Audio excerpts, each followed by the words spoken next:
Có chưa đâu. Nhưng bây giờ cho mình mà cái nào ở mua đâu?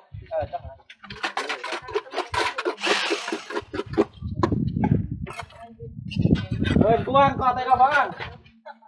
Tao tập hàng mua nó tao làm mua cái. Đây cũng thoát lắm. Ba năm nhân kiện cái này. Bật máy con này kia, phết này. Này phết đây này. Ôm đây. Dập phết một cái kia.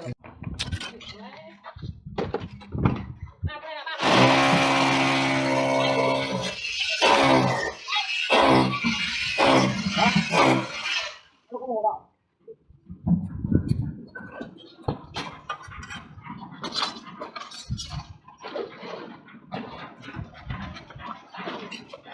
Ủa, rồi, vứt như này. Vứt nằm vứt lâu. Ớt đến gặp ớt nào.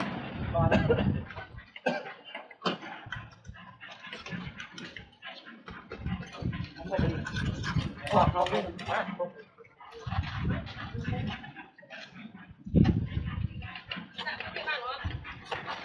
Đó. Bao nhiêu môi trên. Nhìn. Cái ngọc rồi. Đây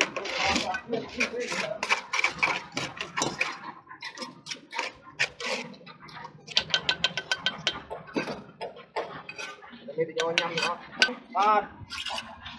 là tôm bán. Cái này nó không tin là tôm bán này.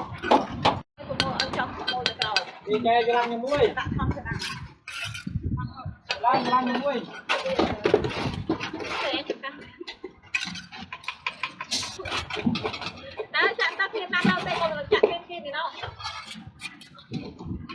Tao đi khe măng đâu rồi như vậy. Bắt thôi. Tên à? Tên tên rất ôm như phận. Này. Hộp xe bom cái này. Yes. Rất là cắt này.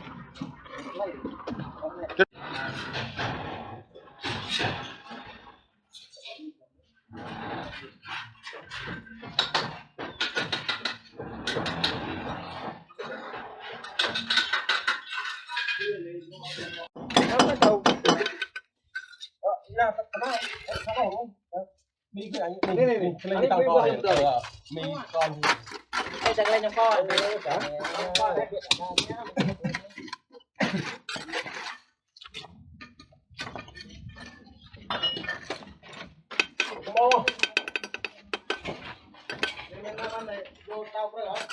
tao không được bao nhiêu đây không được bao nhiêu đây